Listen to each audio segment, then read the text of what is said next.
Thanks, Chloe. I really appreciate you making the time for this. No. So tell me a little bit, how did you get into publishing? How did you first get into publishing? Yeah, of course. So I got into publishing really early, and it was a complete accident. So I was deciding between two jobs when I was about 18. I was sort of proper foray into the workforce. What do I want to do? Do I want to go down the retail route or something completely different? And I was deciding between two jobs that I'd got an offer for, and I thought, you know what? Let's go for the riskier option. Let's go for something I never would have thought of before, and that was a publishing job at a local printers. And I thought, you know what, it's not standard retail, it might be rubbish, but who knows. And I instantly fell in love with it straight away. The industry just never stands still, every day feels so much different than the last. So I thought, you know, why not, let's go for it. Yeah, no, brilliant, brilliant. We're glad you did do that. Um, what do you love most about working in local publishing and connecting with the community? What do you love most about it? So the big thing for me is I love being able to support and shine a light on local businesses. That for me has always Yeah. been the goal in any publication that I've worked in. I've worked in farming publications and motor caravanning and forestry, all sorts. But for me, local press has always been, it has had a special place in my heart. It's just an opportunity to talk to local businesses, network, make sure they're getting enough business, and you know, support them as much as we can, really. Yeah, no, I totally agree. I always felt I was the same when I went into publishing. That's what the really nice thing about it is being able to network and talk to all different people from all walks of life. Definitely, Yeah. absolutely. And people have such interesting stories, don't they? And they have such Yeah, they do. pride, you know, in what they do as well. And it's just lovely. It's lovely to see, you know, what other people are doing in the world. Yeah, yeah, no, I agree. Um, what would you say are the biggest challenges that you've faced working day to day? So for us, I think the biggest challenge, and I think it has been for a while, is its cost, isn't it? You know, with anything publishing, cost is always going to be the main factor with it. You know, rising cost of paper, print, distribution, all while juggling that with making sure the magazine is affordable and accessible. And you know, we're printing. I mean, we print 84,000 copies of our publications every 2 months. So you know, Wow. you can only imagine the cost that we have for doing that, which is why we obviously appreciate all of our advertisers a lot. Yeah. And how do you do the distribution? Do you do that door to door? Do you do post office? How do you do that? So we used to do Royal Mail. We moved to actually a local company that does distribution in the area. So we do a predominant door-to-door distribution. So about 76,000 of those are door-to-door. And then we do 8,000 of them go into places like Tesco's and Waitrose and cafes, holiday parks, that kind of thing. So we have a little bit of both. Yeah, no, it's good. And then the ones in Tesco's, do you use something like self-select distribution, or do you have a stand in there? How do you distribute those? So we have a partnership with Best for Promotions. So Okay. they have their own racks and little places where they can put publications. So we send all of them to Best for Promotions, and then they distribute them for us into their racks and on their own little racks as well. Okay. And do you pick up a lot of them? We do actually, surprisingly so. Good. I think because of the places that we've chosen, they hit our target market quite well. So our target market tends to be people who are slightly older. So we target places like Morrison's cafes and places like that that we know that they're going to get picked up. But we quite often get feedback that the racks are empty. Oh, that's great. Brilliant. Yeah. Brilliant. Um, so what makes Live Local Mag special for your readers and local businesses, would you say? So I think that we're quite valuable because we cover such a wide range of topics. So we are a sort of local newsy publication, and we still have that like, oh, what's on for the month and stuff like that. But we also cover different topics as well. You know, we cover in the new year, we've got our New Year, New You feature, which will have various different tips and tricks for sort of coming into the new year. We have a feature on the elderly and stuff like that. So we do focus into topics that I think other local mags might not, look into. We just did our sort of food and drink feature, which is always my favourite. Yeah. Sort of bringing in local recipes from companies and stuff like that. So I think we cover a really wide range of topics and try and make sure the content versus ad ratio is a really nice ratio versus it just being ads. Yeah. It's that fine balance, isn't it? Definitely. Yeah, definitely needs to be a balance. So going from that, are there any standout stories, features that you've run in the magazine?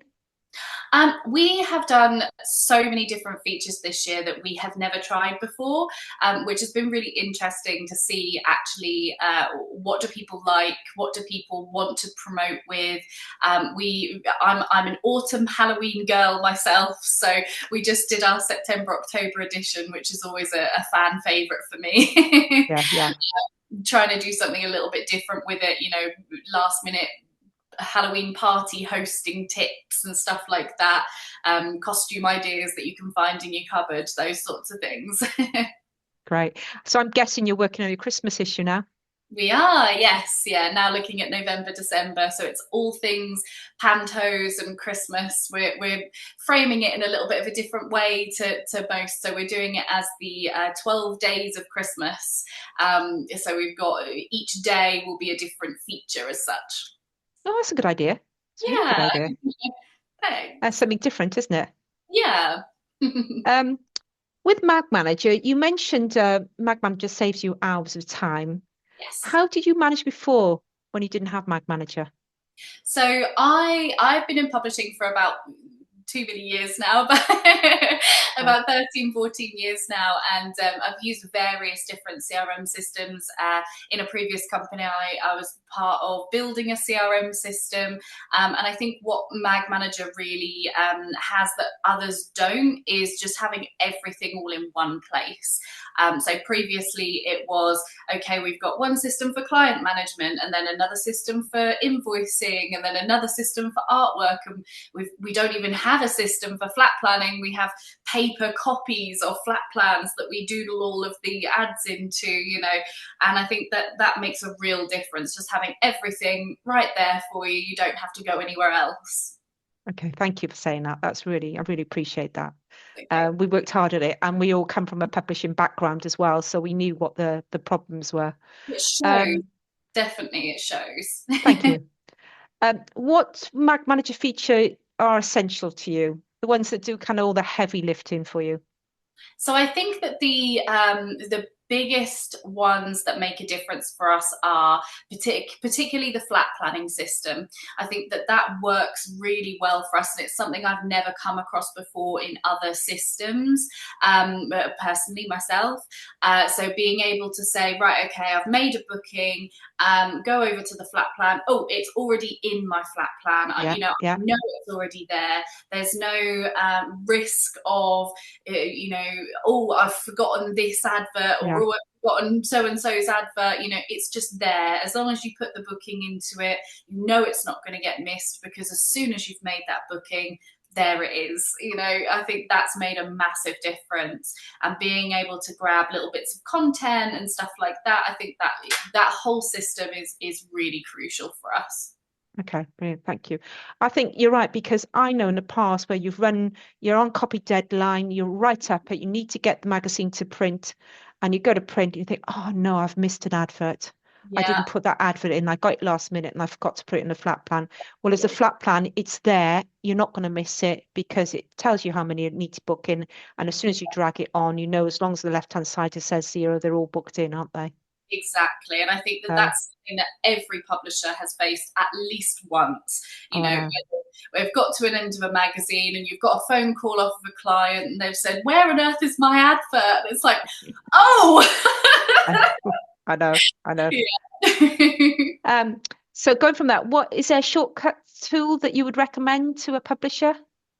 I think that the biggest thing that we use as a shortcut, I guess, with MagManager is the invoicing side of things. So I think having Xero linked directly into MagManager is so useful, because we haven't got to, you know, mess around with any invoice chasing, because it's all in one place. You know, you can send the invoice directly from MagManager and it's going straight to your accounting system. You know that if a payment comes in, as long as it's there, it's also updated in MagManager. And then when you want to, you know, chase your invoices, because we all know we have to, Yes. you can just go on there every, you know, we do it every week. At the end of the week, we'll send a quick email out to everybody, one press of a button, and everybody's been chased. And I think that that's so useful and something that, you know, is really valuable to publishers. Yeah, it's really important, isn't it, to keep on top of your finance?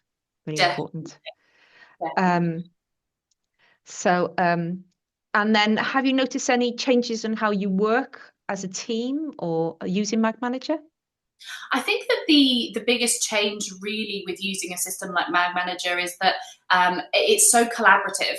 So everywhere you are, it doesn't matter where you are, whether you're in the office or whether you're at home or you're at a client meeting and you've only got your phone with you, you can always access MagManager. So if you're having to take the day off because you're poorly, but you need to quickly log on to do X, Y, and Z, you can do that from your laptop at home. If you're at client meetings all day and you want to quickly pop a note in about what happened in that meeting, you can do that from your phone there and then, you know. And I think that is really useful, sort of a collaborative effort of everyone being able to go on and do what they need to do. Yes, yeah, exactly. So if you could add one more feature to MagManager, what would it be and why? So this I thought about for ages. Because there's so many features in it that it's hard to pick something that isn't there already.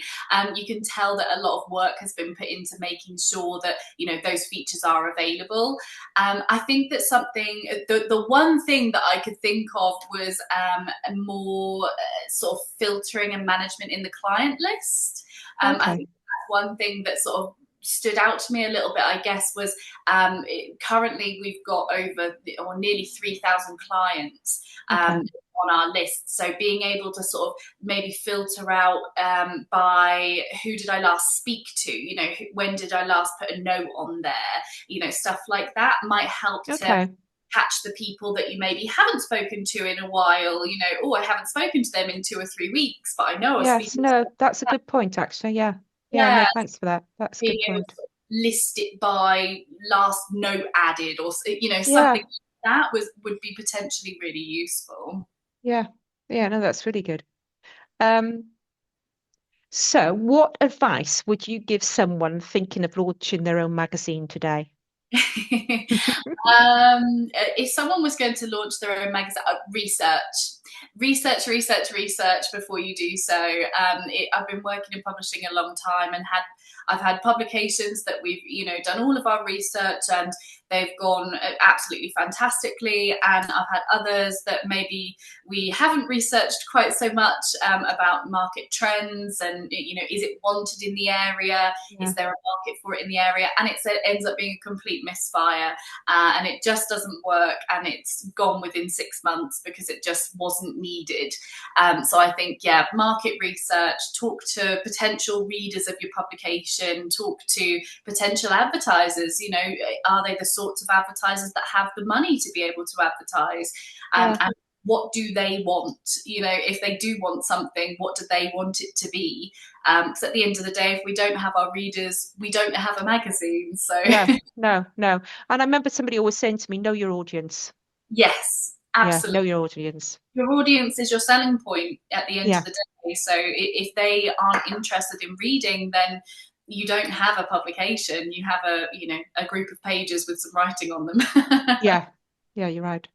Um, so are there any routines, tools, or hacks that help stay organized and motivated in publishing? Because it can be a lonely industry when you're working on your own, can't it? It can, absolutely. Coffee and unapologetic to-do lists. No, I always joke that if it isn't written down, it doesn't exist to me. But no, honestly, the best tool that we have is communication. That is, whether you're working with a designer or an advertiser, contributors, absolutely anything. Having strong communication keeps everything aligned. So that is by far our biggest tool. Is, if you've got a problem or an issue that needs dealt with, just have a call, get it sorted, have a Yeah. phone call. It's the best way to be. Yeah, just do it and solve it and work out and rather than fester on it. Yeah, I agree. Absolutely. Um, so what's the most rewarding part of your job or a moment that stands out to you recently? So the by far the most rewarding bit is just seeing the magazine, seeing it come off the press in your hands. You go from a scatter of drafts and ads and ideas that you come up with that you don't know whether it's going to work, seeing it there as a tangible thing you can hold, that will by far always be my favorite bit.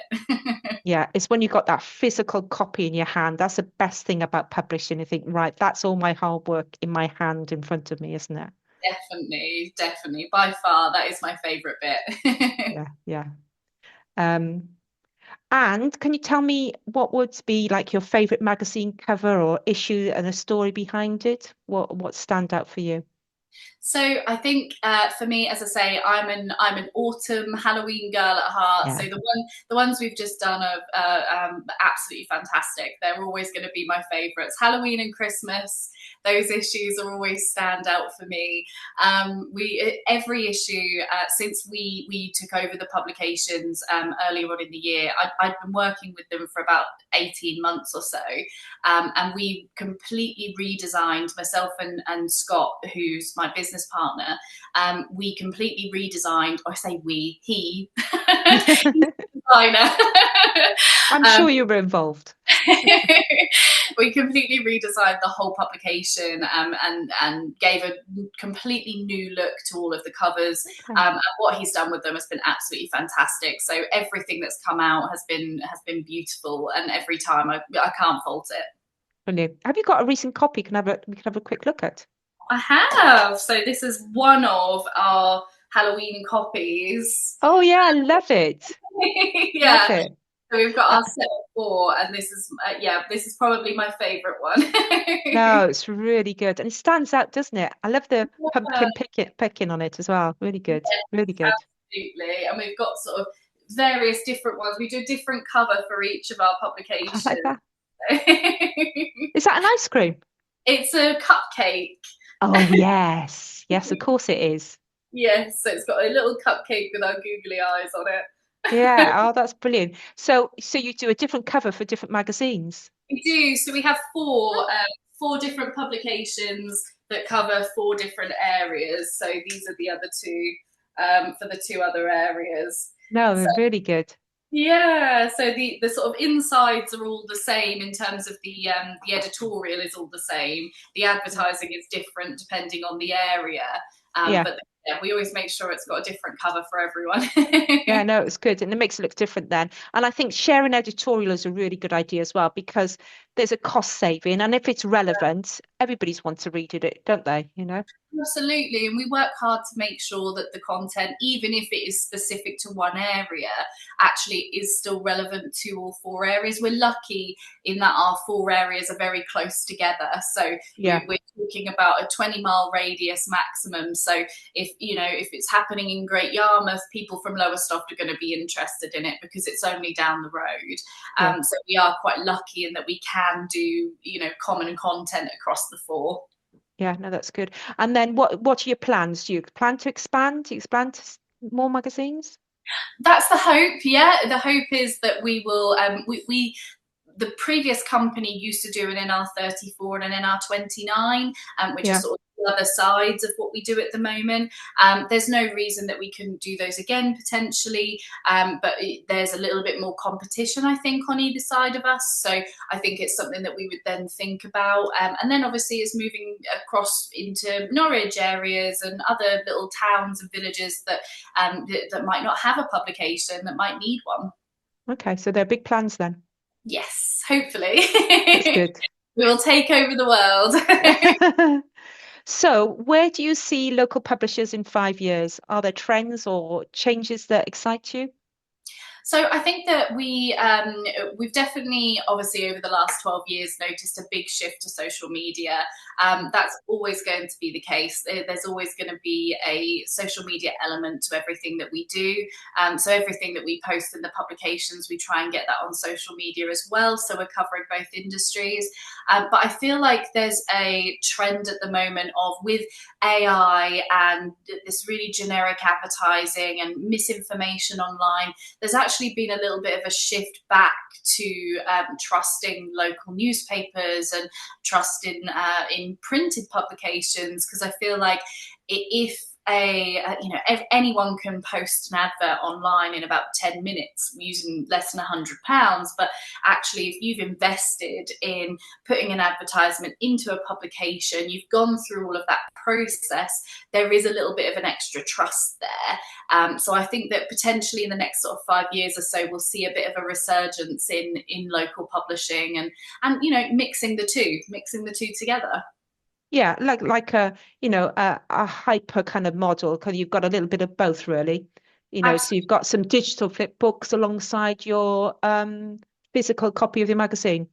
Absolutely, which is what we're currently doing. So we've got our digital editions, which go onto our brand new website, which we redid earlier on in the year, which also has a business directory on it of all local businesses in the area. So it's linking in, what we're doing in the Yeah. publication with an online presence as well. And I think that that's going to be quite crucial. Yeah, no, great, brilliant. Well, thanks, Chloe. I really appreciate your time, and it's really, really interesting on what you're doing and what your plans are. So, thank you so much for this.